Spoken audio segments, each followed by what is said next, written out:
This massive two-part episode was written by John Livingstone. He's a master's graduate in international relations, specialising in the Troubles, and he's been researching this topic heavily for the past 7 years. Throughout this podcast, we've covered the Republican paramilitary groups, the official IRA, the provisional IRA, and also the INLA, focusing on what they were and what they stood for. When it comes to the Loyalist paramilitary groups, the two main ones were the Ulster Defence Association, aka the UDA, and the Ulster Volunteer Force, aka the UVF. So who were these two paramilitary groups, and what exactly did they stand for? In this two-part episode, we'll be breaking down Loyalist paramilitaries with a focus specifically on the UVF and the UDA. I know there are many more, but they will get their own episodes eventually. In this episode, we're going to look at the UVF and the UVA, and how they both began, what their differences were, how they ran their operations, when did they work together, and why did they start killing each other. Just a heads up, this episode is quite dense, and I will be saying UVF and UDA quite a lot. And it's probably an episode I wouldn't recommend to new listeners of the podcast because of the dense nature of this material. So let's get into it.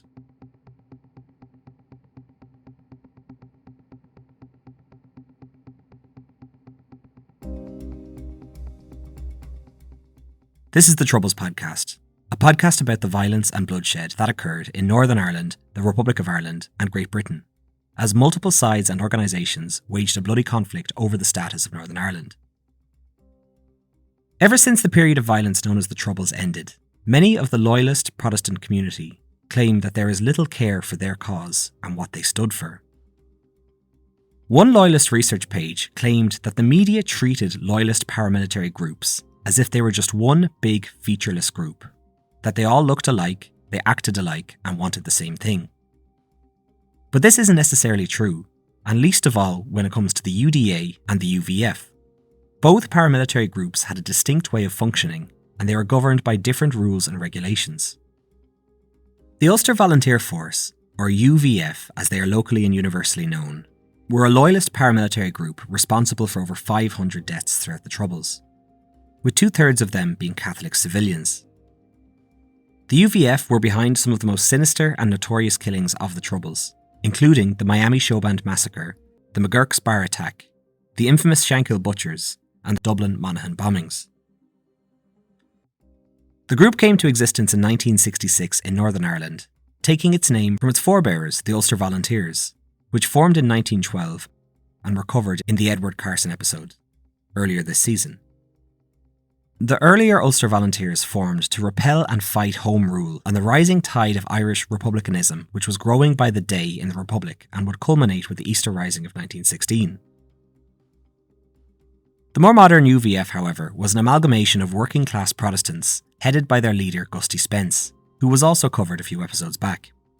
Its primary aim was to combat Irish nationalism and forceful republicanism. They did this by issuing a threat of immediate death to any members of the IRA that they came upon. In addition to this, the UVF that began in 1965 claimed that its sole purpose was to protect the Protestant community and maintain Ulster's place within the United Kingdom. On May the 21st, 1965, they gave this chilling statement so that nobody was under any illusion what the organisation was about. Quote, "From this day, we declare war against the Irish Republican Army and its splinter groups.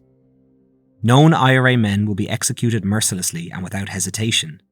Less extreme measures will be taken against anyone sheltering or helping them, but if they persist in giving them aid, then more extreme methods will be adopted. We solemnly warn the authorities to make no more speeches of appeasement. We are heavily armed Protestants dedicated to this cause." Though they did claim initially that they only planned on killing Republican combatants, unfortunately it wasn't always the case where the UVF would just kill Republican paramilitaries. And in fact, many civilians would die at the hands of the UVF, just like many civilians died at the hands of Republican paramilitaries. The more modern UVF was being formed in response to changes that were being considered by the then Prime Minister Terence O'Neill, which was in Loyalists' eyes appeasing the Irish nationalist community. It is well known that Loyalist organisations did not like to take credit for their actions. and would often use the guise of other organisations or pseudonyms such as the PAF, which is Protestant Action Force, or Red Hand Defenders. This was done to throw the scent of security forces off their tail. However, as will be told later, this was not entirely successful. The main areas of operation for the UVF was the Shankill, East Antrim, Portadown and part of Armagh. The UVF also had what many have called a satellite paramilitary called the Red Hand Commandos, which was considered a lethal arm of the UVF.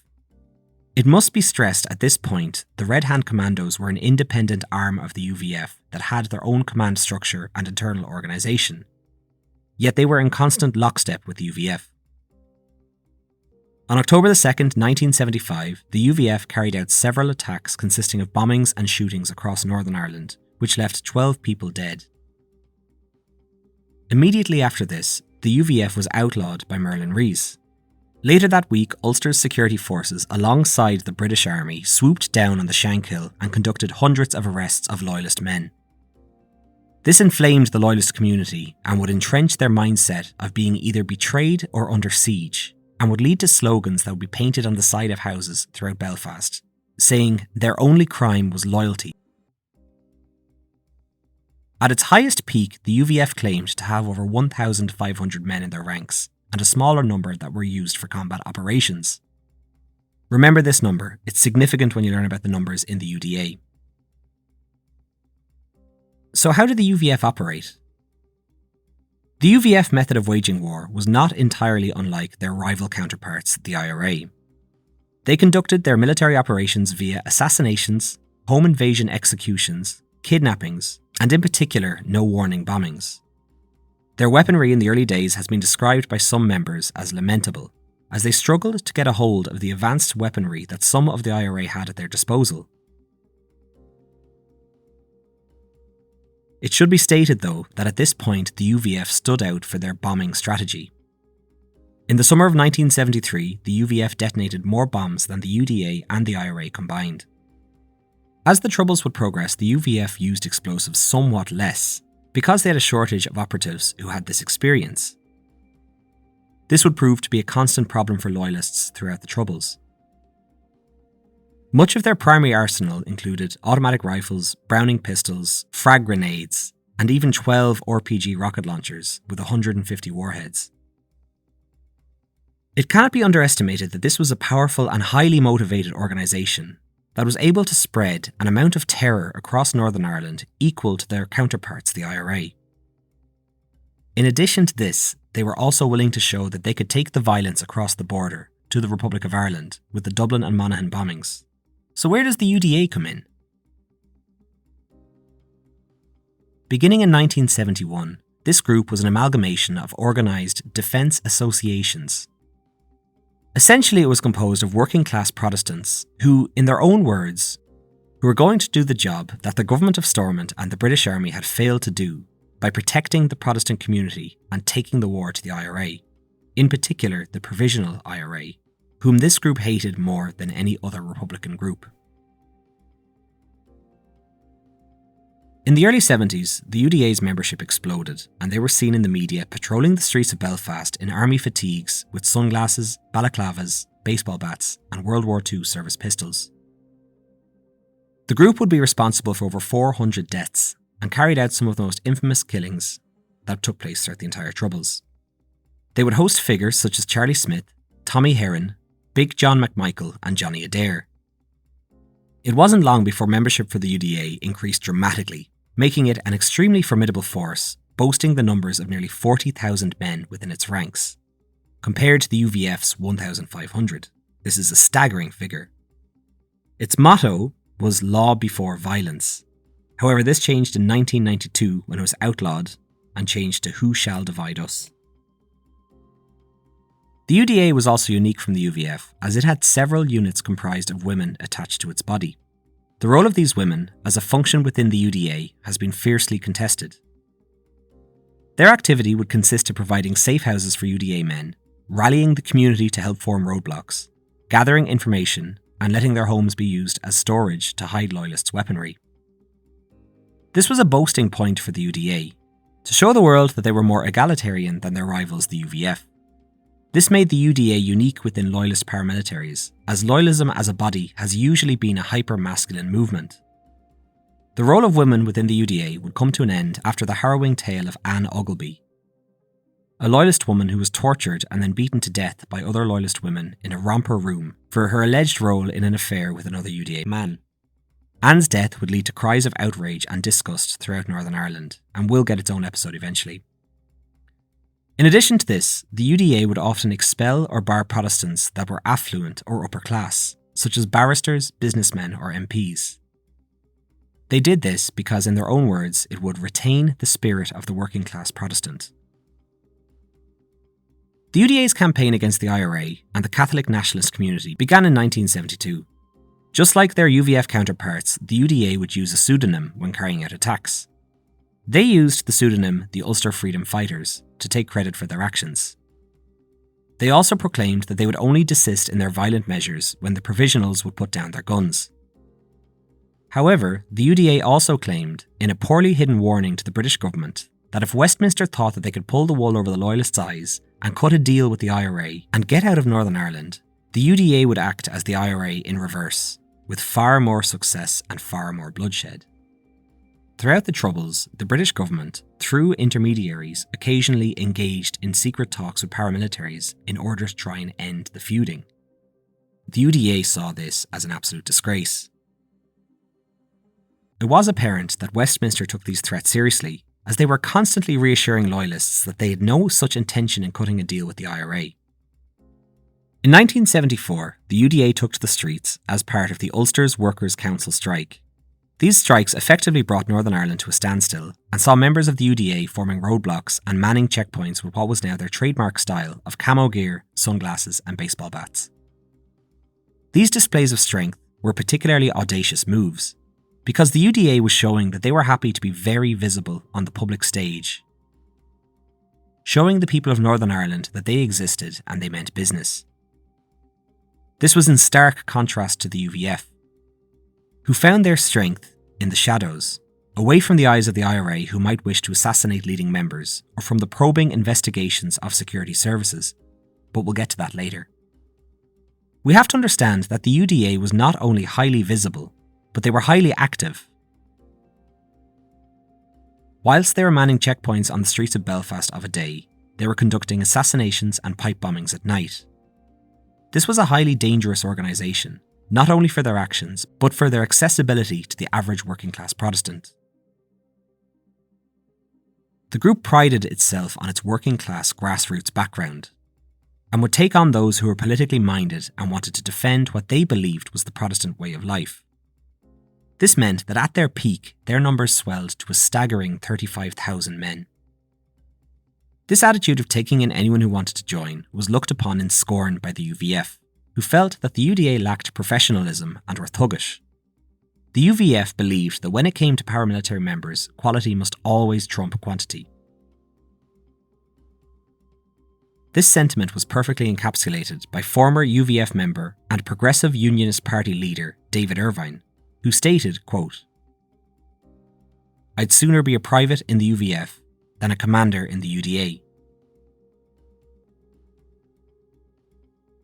The arsenal of the UDA consisted of over 200 Kalashnikov AK-47s, Uzis, Heckler & Koch MP5s, and over 200 handguns consisting of revolvers, Beretta 9mm and South African Lugers.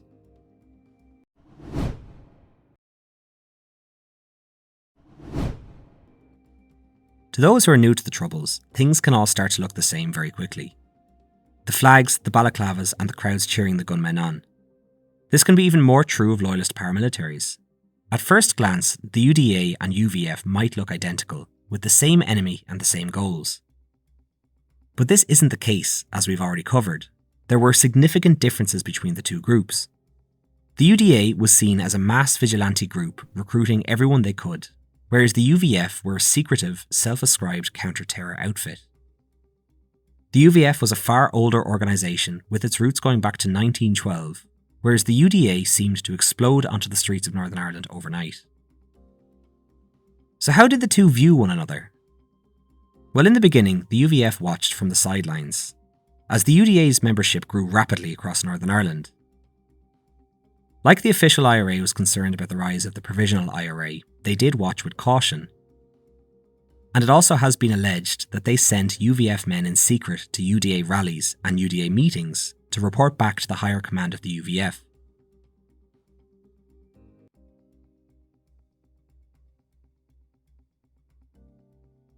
Their first main difference was recruitment and size.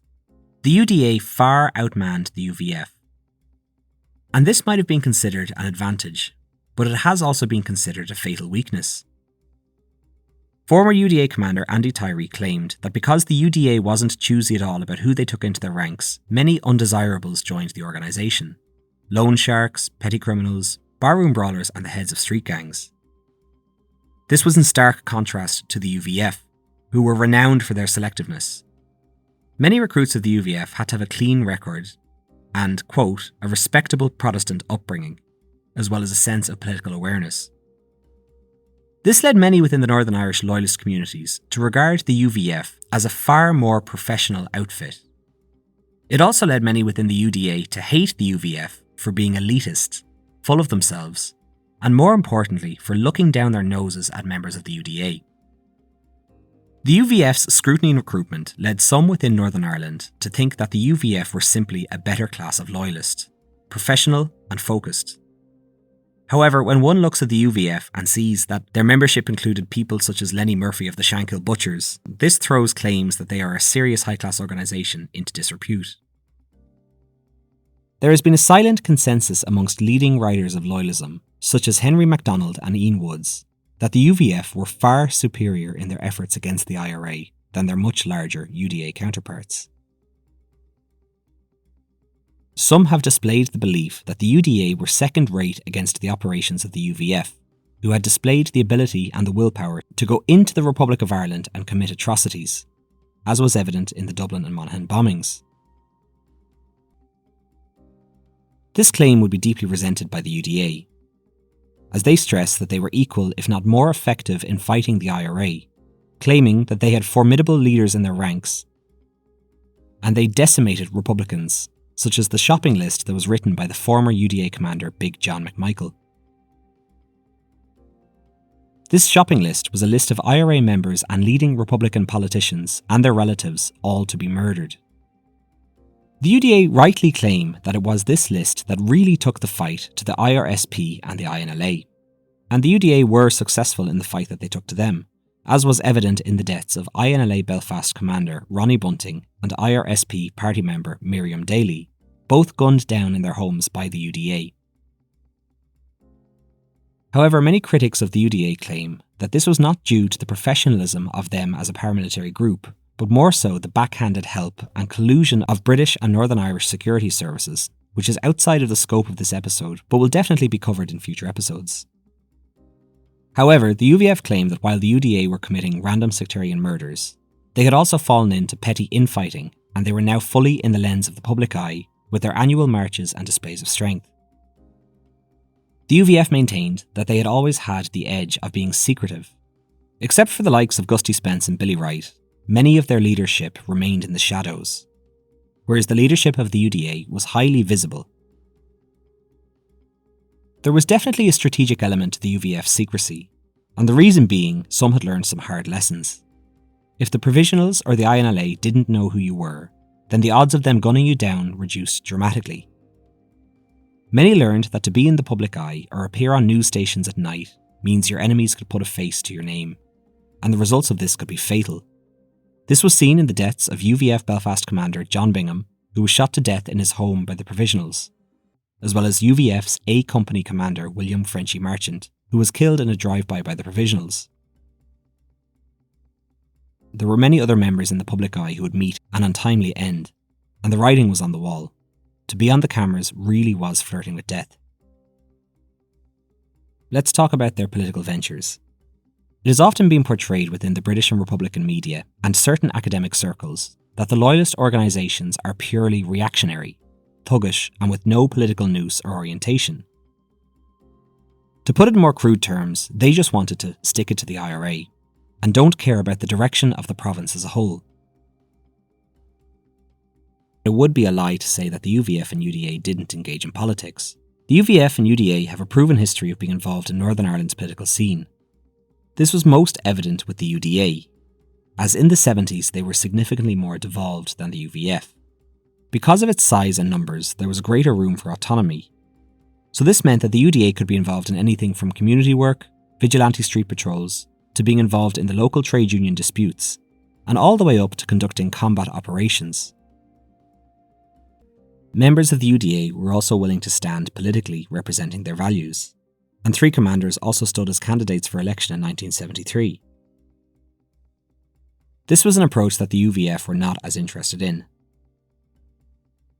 They kept a cool distance from such highly visible democratic processes, and they felt that this distracted from their mission of fighting and executing IRA members whenever they might find them. Gusty Spence made this abundantly clear in his notorious interview in 1972, where he stated that the UVF was a militant force, and only a militant force, and that they had no allegiance to any political party. In other words, they had a job to do, and putting on suits and going door to door trying to get votes was not it. There was one issue that would galvanise the UVF and UDA into the political arena, and also bring them ideologically in opposition, and this was the issue of an independent Ulster. This meant that Northern Ireland would be its own independent entity, free from subservience to Britain and completely detached in all manners from the Republic of Ireland. Essentially, some were calling for Ulster to go it alone. To put it simply, the UDA had endorsed the idea of an independent Northern Ireland. Members of the UDA formed a research group called the New Ulster Political Research Group that would enable them to imagine and vocalise a clear blueprint for the future of Northern Ireland. They believed that if the UDA couldn't vocalise what they stood for, and only for what they stood against, then they were doomed. After a year of meeting, research, debates and consultation, in November 1978 a paper was produced. The paper was called Beyond the Religious Divide, and this would be considered the only tangible policy that was ever greenlighted at all levels of the UDA. This paper essentially called for an independent Ulster that would be self-sufficient and never depend on Westminster's generosity and the sterling pound. The paper was surprisingly well received from all areas of Northern Irish life, even from Paddy Devlin, who was an MP in John Hume's SDLP. Yet, as radical and well-researched Beyond the Religious Divide was, some believed it was redundant, and paying it attention was simply watering a dead plant. Many leading academics believed that the idea of a Northern Ireland that was completely independent of the Republic of Ireland and the rest of Great Britain was a simple child's fantasy. They highlighted the catastrophic impact this would have on Ulster's economy.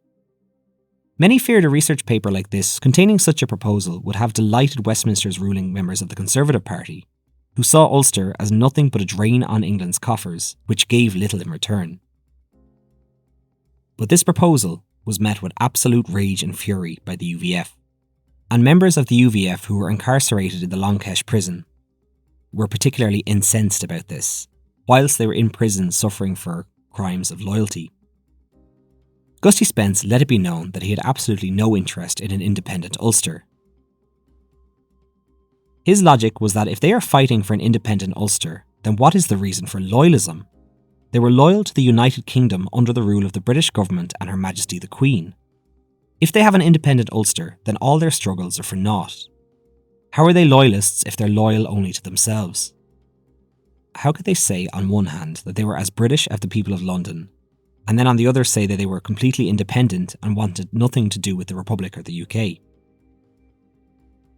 Many UVF members were former British Army members, and the proposition, in their eyes, was a spit in the face of the British troops who had made the ultimate sacrifice for Ulster. And yet, in a far less flowery and poetic way of putting it, the UVF bluntly said that Ulster was already on its knees. Enough men were on unemployment and couldn't entertain such daft ideas of independence, which ultimately would lead to full-blown civil war on the island of Ireland, and would dwarf the horror of the Troubles. We've shown a number of examples of how the UDA and the UVF were split in ideological terms, but did the two organisations ever work together in harmony? As fellow loyalists fighting the same enemy? Military cooperation between the two groups, the UDA and the UVF, was actually a very scarce occasion. The reason for this is as the Troubles were raging, both organisations suffered from informants, double agents, and people giving information to the opposite sides, to the RUC and even in rare cases the IRA. And as a result of this tense and paranoid climate, joint security operations rarely happened. Another reason for that is just simply how both organisations viewed one another. Like I've already said, the UVF felt that the UDA's take all comers made them a security risk, or a leaking ship. They had no clue who the men were, and there was no way they were going to risk their men, and more importantly their guns, in the hands of what they thought were just doormen and bricklayers. This in turn would make the UDA hate the UVF even more for looking down their nose at them.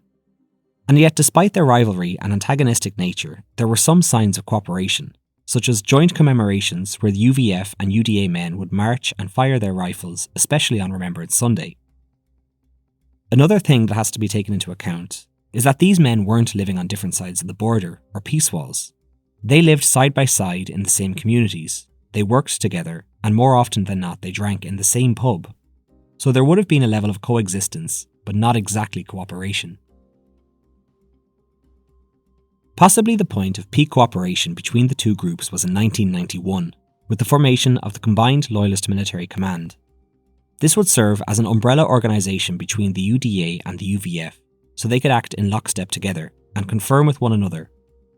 Yet even this caused friction, as both groups argued over whose idea it was to form the group. David Irvin said that the CLMC was the idea of the UVF and the UVF alone. But the UDA vehemently denied this and said that it was in fact their soldier, the dangerous Ray Smallwood's idea. He thought up the CLMC when he was serving time in prison for trying to assassinate Bernadette Devlin and her husband. He burst into their home in Coal Island in County Tyrone and shot at them 9 times, wounding them both. Another occasion of cooperation was December 13th, 1992. According to multiple sources, the UVF and the UDA launched a joint attack on Crumlin Road Jail, A-Wing, where Republican prisoners were eating. It has been alleged that a black taxi positioned itself outside of the jail, and UVF and UDA men, all under the banner of the CLMC, leapt out of the taxi and fired an RPG, which embedded itself in the prison roof and exploded. No Republican prisoners were injured in this attack. The attack was a retaliation by the CLMC for an attack by the Provisional IRA the previous year, when the Provisionals smuggled a bomb into the jail and had the device planted on the Loyalist wing where it was detonated behind a radiator, killing 2 Loyalist prisoners, one a UDA member and one a UVF member. The December retaliatory attack, although unsuccessful inflicting casualties, highlighted the capabilities of the UVF and the UDA when they acted in tandem with one another. This attack also put a serious dent in the movement to have prisoners desegregated along sectarian lines. The last and possibly most infamous symbol of cooperation between the two paramilitaries is alleged to have been the assassination of Marie Drum that took place in 1976.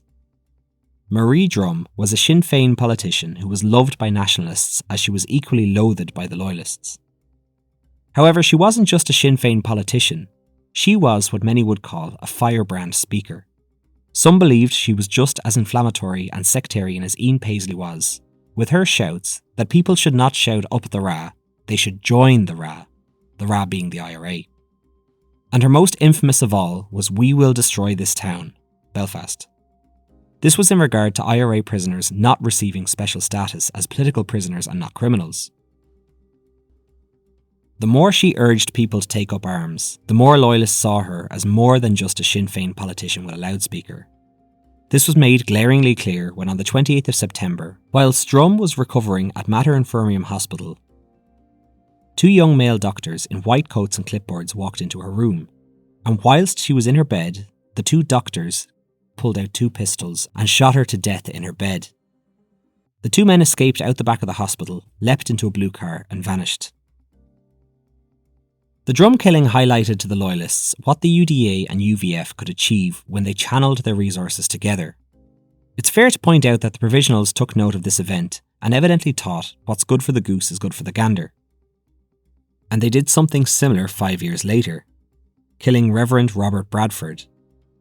Bradford was an MP Unionist and fiery Methodist who, again, like Drum, stopped speaking out for unionism and started to speak for violence against Catholics.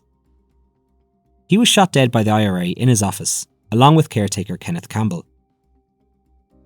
Back to Marie Drum. It has hotly been contested by some, such as Jim Cusack, that this wasn't a UVF-UDA joint operation, but solely a UVF operation. This claim has been strongly denied by the UDA. To date, the only person who has been convicted for this killing was Samuel Mathers, who was the security guard at the hospital and was a UVF man.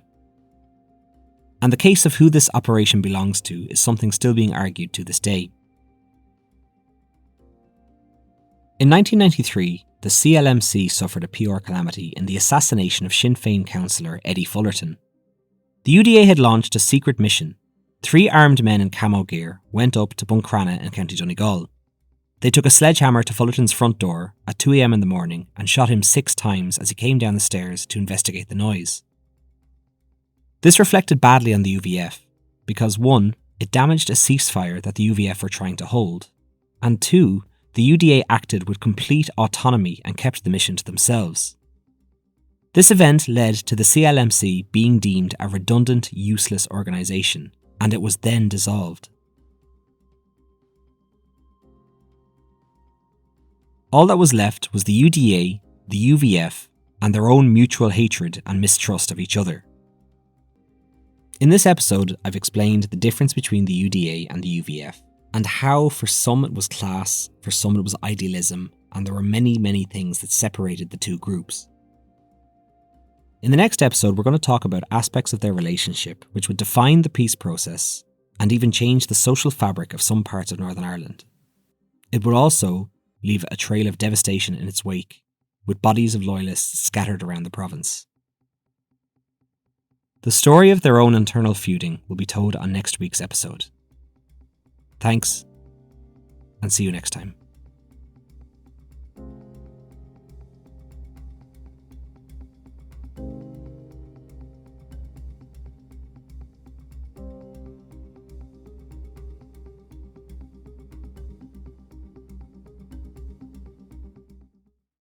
So again, folks, I just want to take this time to thank you all for listening to the podcast. I hope you're enjoying the podcast and I hope you're finding it very informative. These episodes take a long time to research, write and prepare. So if you do want to support the podcast, you can do so over at patreon.com/The Troubles Podcast. There's a number of different tiers there, and as well as that I put up a lot of media related to the episodes, including reading lists, and I also release a Troubles companion video after every episode I release here. If you'd like to support the podcast in a different way, you can also do so at buymeacoffee.com/The Troubles Podcast. There you can buy me a virtual coffee, which is very appreciated. And if you'd like to support the podcast in a non-financial way, please leave a review or simply tell your friends. Each and every recommendation helps. That's it from me. Thanks again for your support.